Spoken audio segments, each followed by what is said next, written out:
नमस्कार विद्यार्थी मित्रांनो. तर आज आपण बघणार आहोत इयत्ता 7वी विषय गणित पाठ दुसरा पूर्णांक संख्यांचा गुणाकार व भागाकार. मित्रांनो, आपण इयत्ता 6व्या वर्गामध्ये पूर्णांक संख्यांची बेरीज आणि पूर्णांक संख्यांची वजाबाकी कशी करायची हे आपण इयत्ता 6व्या वर्गामध्ये शिकलेलो आहोत. आणि त्याची जे उजळणी म्हणून आपल्याला या पाठाच्या सुरुवातीला काही गणितं आपल्याला दिलेले आहेत. त्या गणिताचा आपण एकदा सराव करून घेऊया, म्हणजे आपल्याला बेरीज आणि वजाबाकी कशी करायची आहे पूर्णांक संख्यांची त्याची थोडीफार उजळणी होऊन जाईल. त्यामध्ये पहिलं गणित दिलेलं आहे बघा, 5 अधिक 7. या ठिकाणी दोन्ही धनसंख्या आहेत. ही बेरीज आपण कशी करतो आहोत, कशी करायची हे आपल्याला सुरुवातीपासून माहीत आहेत. 5मध्ये 7 मिळवले एकूण 12 होतात. आपण ते 12 त्या ठिकाणी लिहितो. त्यानंतर दुसरं गणित दिलेलं आहे 10 अधिक ऋण 5. या ठिकाणी एक संख्या धन आहे आणि एक संख्या ऋण आहे. तर आपल्याला या ठिकाणी काय करावं लागतं, मग एक संख्या धन आणि एक संख्या जर ऋण असेल तर मोठ्या संख्येतून लहान संख्या आपण वजा करतो आणि मोठ्या संख्येचं त्या ठिकाणी आपण चिन्ह देत असतो.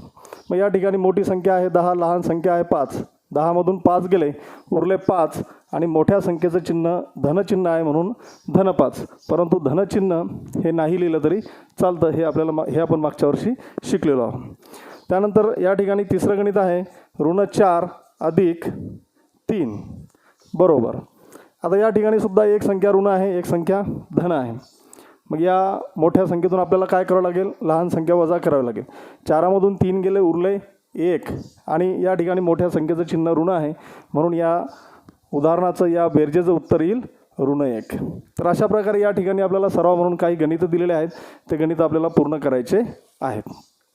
त्यानंतर लगेच तुम्हाला त्या ठिकाणी खाली एक कोड्यासारखं गणित दिलेलं आहे. मध्यभागी 3 आहेत आणि या 3च्या बाजूला अशा प्रकारे तुम्हाला 4 गणितं दिलेले आहेत.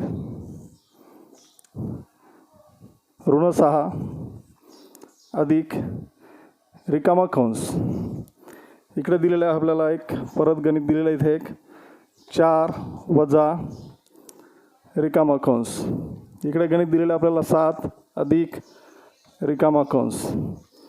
खाली एक गणित दिलेलं आहे आपल्याला 9 वजा रिकामा कंस. इथे एक गणित दिलेलं बघा आपल्याला ऋण 8 अधिक रिकामा कंस. आणि इथे एक गणित दिलेलं आपल्याला ऋण 5 वजा रिकामा कंस. आणि या ठिकाणी मग आपल्याला काय करायचं आहे की हे जे उदाहरण आपल्याला दिलेले आहेत या प्रत्येक उदाहरणाचं उत्तर 3 येईल अशा प्रकारची संख्या आपल्याला या रिकाम्या कंसामध्ये लिहायची आहे. मग सुरुवातीला बघूया आपण ऋण 6 अधिक रिकामा डब्बा दिलेला आहे. आपण पूर्णांक संख्यांची बेरीज आणि वजाबाकी शिकलेलो आहोतच. मग ऋण 6मध्ये आपण किती मिळवले म्हणजे त्याचं उत्तर 3 येईल हे आपल्याला शोधायचं आहे. मग धन 3 ही संख्या पाहिजे आपल्याला. या ठिकाणी ऋण 6 आहे म्हणजे धनसंख्या ही नक्कीच आपल्याला या 6पेक्षा मोठी हवी. मग कितीमधून 6 गेले म्हणजे 3 हे उत्तर येतं.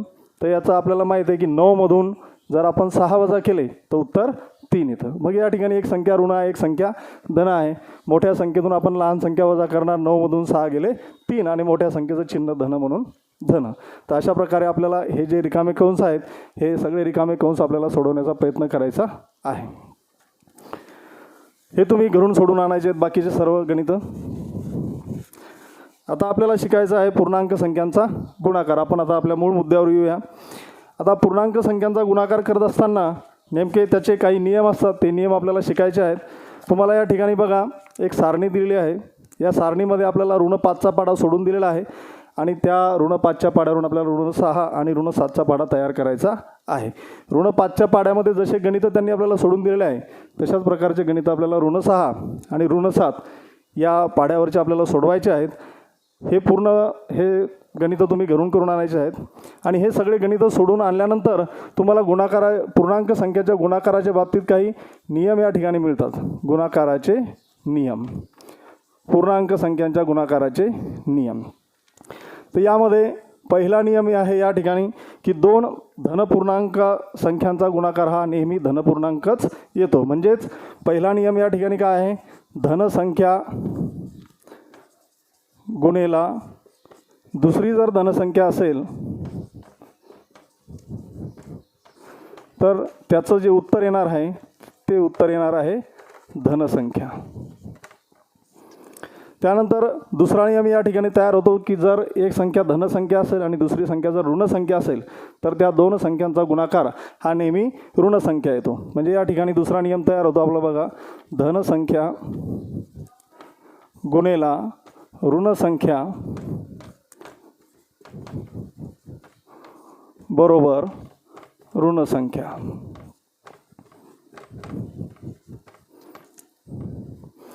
हे जर उलटं असलं थोडं की अगोदर ऋणसंख्या आहे नंतर धनसंख्या आहे,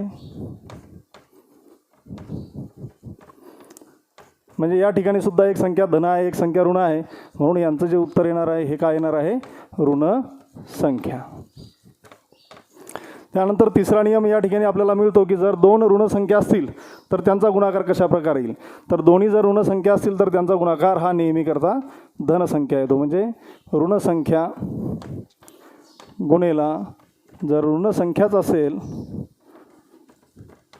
तर यांचा गुणाकार नेहमी करता धनसंख्या येतो.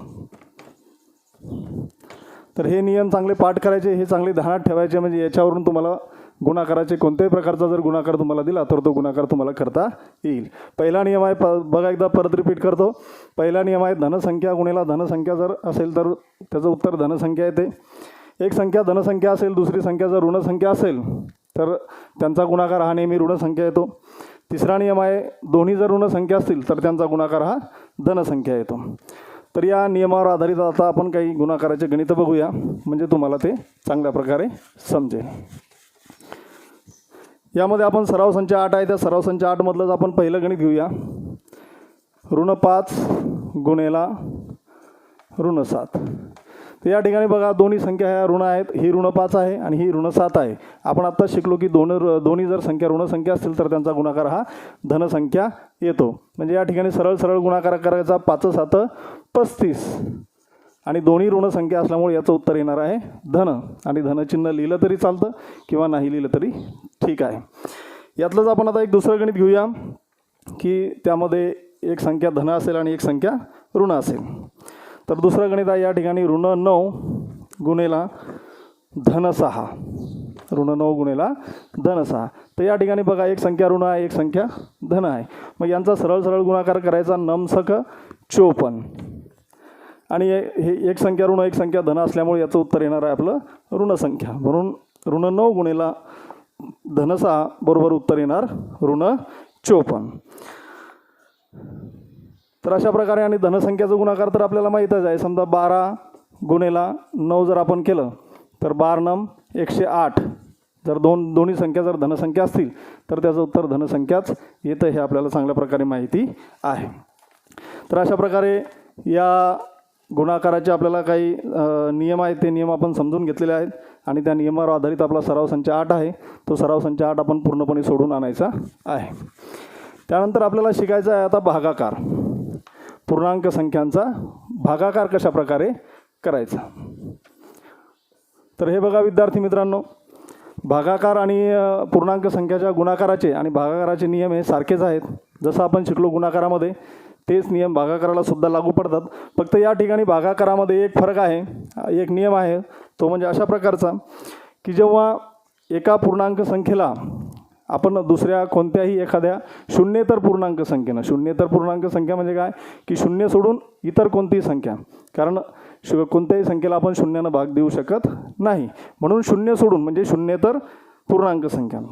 तर एका पूर्णांक संख्येला दुसऱ्या शून्येतर पूर्णांक संख्येने भागले की जो येणारा आपला भागाकार असतो, तो येणारा भागाकाराचा छेद लिहिताना तो नेहमी करता धन असावा. हा भागाकाराचा संकेत आहे. हा भागाकारामध्ये एक आपल्याला नियम आहे. तेवढा एक नियम आपल्याला समजला की बाकी ज्या प्रकारे आपण गुणाकार करतो त्याच गुणाकाराचे नियम आपल्याला भागाकाराला सुद्धा लागू पडतात. तर याचं आत्ता जो सांगितलं मी तुम्हाला की पूर्णांक संख्येला एका पूर्णांक संख्येला दुसऱ्या शून्येतर पूर्णांक संख्येने भागले की मिळणारा जो भागाकार आहे त्याचा छेद हा लिहिताना नेहमी करता धनपूर्णांक लिहावा. तो कसा, समजा या ठिकाणी एक गणित आहे की 7 भागेला ऋण 2 अशा प्रकारचं गणित आहे. याचा भागाकार जेव्हा आपण करू त्या भागाकार केल्यानंतर आपल्याला काय करावं लागेल की हा जो छेद आहे हा जो छेद आहे हा आपल्याला धनपूर्णांक लिहावा लागेल. म्हणजे ऋणचिन्ह जे आहे ते ऋणचिन्ह आपल्याला कुठे लिहावं लागेल, त्याच्या अंशाला आपल्याला त्या ठिकाणी द्यावं लागणार आहे. तर अगोदर मी तुम्हाला सांगितल्याप्रमाणेच जसे गुणाकाराचे नियम आहेत त्याच प्रकारचे भागाकाराचे नियम आहेत की दोन धनपूर्णांक संख्यांचा भागाकार हा धनपूर्णांक येतो. जर दोन ऋणपूर्णांकाचा भागाकार असेल तर दोन ऋणपूर्णांकांचा भागाकार हा सुद्धा धनपूर्णांक संख्याच येतो. आणि एक संख्या धनपूर्णांक असेल आणि दुसरी संख्या जर ऋणपूर्णांक असेल तर याचा भागाकार हा नेहमी करता ऋणपूर्णांकच येतो. यावर्षी आपण काही उदाहरणं बघूया. जसं की पहिलं उदाहरण आहे, सराव संच 9 मधलेच उदाहरण घेऊया आपण तुम्हाला समजण्यासाठी. यामध्ये एक उदाहरण आहे ऋण 96 भागेला 16. याला आपण अंश आणि छेदाच्या रूपात लिहूया, ऋण 96 भागेला 16. तर या ठिकाणी काय होतं, तर या 16ने या 96ला पूर्णपणे भाग जातो. 16चा पाडा म्हणायचा आपल्याला 96 येईपर्यंत. आपण 16चा पाडा म्हटला की 16 सकम 96. मग याचं उत्तर आलं 6. पण या ठिकाणी काय झालं, एक संख्या ऋण आहे एक संख्या धन आहे. म्हणून हे उत्तर लिहिताना आपल्याला काय करावं लागणार आहे, या उत्तर भागाकाराला आपल्याला ऋणाचं चिन्ह द्यावं लागणार आहे. म्हणजेच ऋण 96 भागेला 16 याचा भागाकार आपला येणार आहे ऋण 6. दुसरं एक उदाहरण आपण बघूया. या ठिकाणी दुसरं उदाहरण आहे 98 भागेला ऋण 28. आता याचा भागाकार करताना अंश आणि छेदरूपात आपण लिहून घेऊया याला 98 भागेला ऋण 28. आता हा भागाकार करत असताना आपल्याला काय दिसतं, या ठिकाणी 28नं 98ला आपल्याला पूर्णपणे भाग जात नाही. कारण 28चा पाडा जर आपण म्हटला की तर 28च्या पाड्यामध्ये आपल्याला 98 कुठेही सापडत नाही. मग आपण याला काय करणार, कोणत्या तरी अंश आणि छेद या दोन्ही संख्येला कोणत्या तरी अशी एक संख्या आपण बघणार मोठ्यात मोठी की त्यानं 98ला भाग गेला पाहिजेत आणि 28ला सुद्धा भाग गेला पाहिजे. तर मग अशी संख्या कोणती आहे, 14. मग 98 भागेला 14 आणि ऋण 28 भागेला 14 असं जर आपण केलं तर 14 साती 98 आणि 14 दुनी 28. आता हे काय येणार, ऋण 2 येणार. म्हणजे उत्तर काय आलं आपलं 7 अंश छेद ऋण 2. पण आपण काय शिकलो की जेव्हा आपण एका पूर्णांक संख्येला दुसऱ्या शून्येतर पूर्णांक संख्येनं भागतो त्यावेळेस येणारा जो भागाकार आहे तो भागाकाराचा जो छेद आहे तो आपल्याला कसा पाहिजे आहे, धन पाहिजे आहे. म्हणून हे जे ऋणचिन्ह आहे हे ऋणचिन्ह आपण अंशाला देणार आणि छेद आपण धन पूर्णांकामध्ये लिहिणार. तर अशा प्रकारे आपल्याला हे गणित सराव संच जो 9 आहे तो सराव संच 9 आपल्याला पूर्णपणे सोडवायचा आहे. त्यानंतर यातलंच एक दुसरं गणित आहे बघा.